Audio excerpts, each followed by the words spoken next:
saudara-saudariku yang terkasih, apa kabar kalian hari ini? Semoga kita semua senantiasa dilindungi Tuhan dimanapun kita berada serta aktivitas apapun yang kita lakukan pada hari ini. Oke, baiklah. Di sini saya akan membawakan sebuah katekese mengenai sakramen Krisma atau bisa juga disebut dengan sakramen penguatan. Sakramen Krisma merupakan salah satu dari 3 sakramen inisiasi Kristen, yaitu baptis, krisma, dan ekaristi. Sakramen Krisma memiliki dasar kitab suci dari Kisah Para Rasul bab 8 ayat 16 sampai dengan 17 dan Kisah Para Rasul bab 19 ayat 5 sampai dengan 6.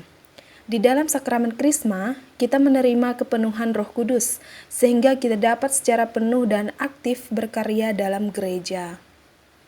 Jika dibandingkan dengan para rasul, mereka menerima Roh Kudus pada saat Pentakosta. Sebelum peristiwa Pentakosta, mereka sudah menerima Roh Kudus, akan tetapi mereka baru aktif sesudah Pentakosta. Demikian juga halnya dengan kita, karena sebenarnya Roh Kudus pun sudah kita terima saat permandian, yaitu Roh yang menjadikan kita anak-anak Allah dan membersihkan kita dari dosa asal. Sakramen baptis adalah sakramen Paskah dan sakramen Krisma adalah sakramen Pentakosta. Dengan menerima sakramen Krisma, berarti kita dinilai sudah dewasa dalam iman, dilantik menjadi saksi iman dan terlibat penuh dalam gereja. Sakramen Krisma dalam Gereja Katolik. Sakramen Krisma adalah sakramen penguatan yang diberikan Gereja Katolik sebagai salah satu bagian dari kategori inisiasi. Kata inisiasi secara sederhana dapat diartikan sebagai penerimaan anggota baru dalam kelompok. Jadi dengan adanya krisma, maka secara resmi diterima dalam gereja dengan ikatan yang lebih kuat dari baptis.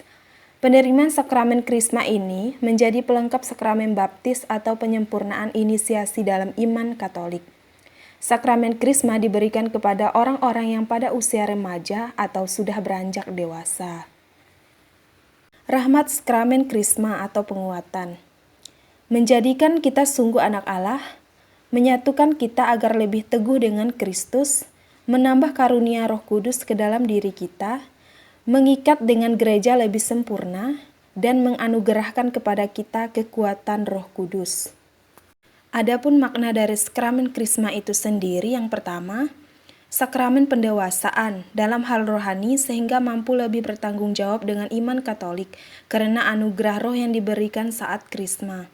Yang kedua, sakramen pengutusan yaitu sebagai manusia dewasa yang siap secara rohani dan jasmani dengan kekuatan Roh Kudus yang menjadi saksi iman.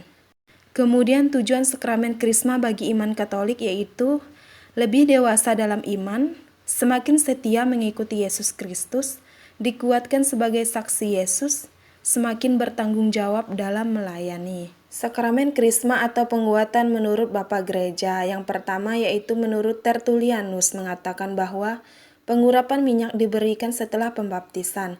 Pembasuhan tubuh oleh air mendatangkan akibat rohani yaitu penghapusan dosa, dan pengurapan tubuh oleh minyak dan penumpangan tangan mendatangkan Roh Kudus.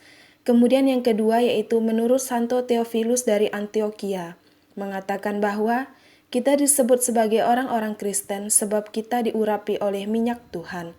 Kemudian yang ketiga yaitu menurut Santo Cyrilius dari Yerusalem, mengingatkan bahwa minyak yang digunakan dalam sakramen penguatan bukanlah minyak biasa, seperti halnya roti dan anggur yang setelah doa konsekrasi diubah menjadi tubuh dan darah Yesus. Minyak tersebut setelah doa permohonan kepada Roh Kudus diubah menjadi karunia rahmat Kristus untuk menanamkan sifat ilahi yang menguduskan jiwa kita oleh Roh Kudus. Kemudian yang keempat yaitu menurut Santo Hieronymus, mengajarkan bahwa penumpangan tangan setelah pembaptisan dan doa permohonan kepada Roh Kudus merupakan tradisi gereja.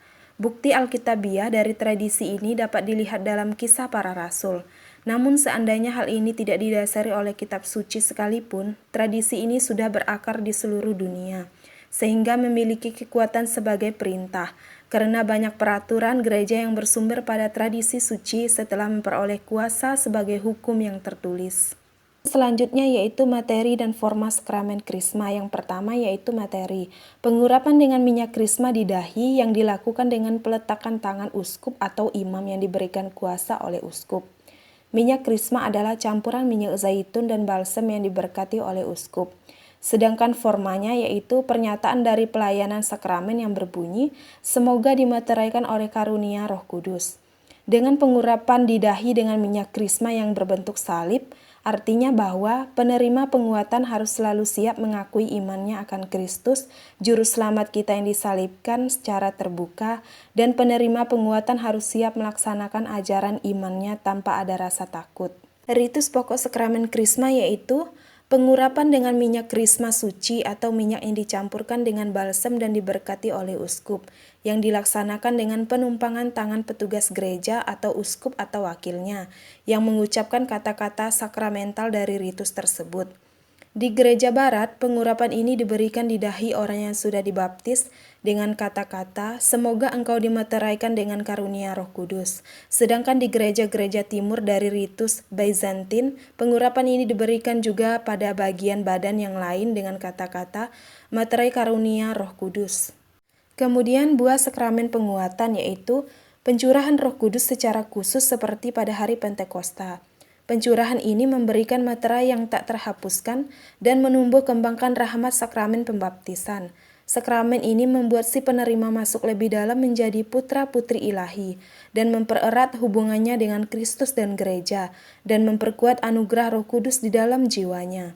Sakramen ini memberikan kekuatan khusus dalam memberikan kesaksian iman Kristen. Kesimpulan, sakramen Krisma merupakan tanda kedewasaan iman seseorang. Penerimaan sakramen Krisma melengkapi rahmat pembaptisan dan penyempurnaan inisiasi. Melalui sakramen Krisma, seseorang diikat secara lebih kuat dan sempurna dengan gereja, serta diperkaya dengan daya kekuatan Roh Kudus. Konsekuensi dari sakramen Krisma adalah tanggung jawab iman dan semakin wajib untuk menyebarluaskan dan membela iman sebagai saksi Kristus. Setiap umat Katolik harus menerima sakramen Krisma sebagai tanda sudah dewasa secara iman, agar menjadi bertanggung jawab dan setia. Penerimaan sakramen ini begitu penting bagi semua umat agar semakin memiliki ikatan yang kuat dengan gereja. Apalagi sakramen Krisma ini merupakan berkat oleh Roh Kudus yang membimbing kita untuk menghindari diri dari dosa. Oke, demikianlah katekese singkat mengenai sakramen Krisma. Semoga dengan adanya katekese singkat mengenai sakramen Krisma ini bermanfaat bagi kehidupan kita, terutama di dalam mengimani Yesus Kristus. Terima kasih.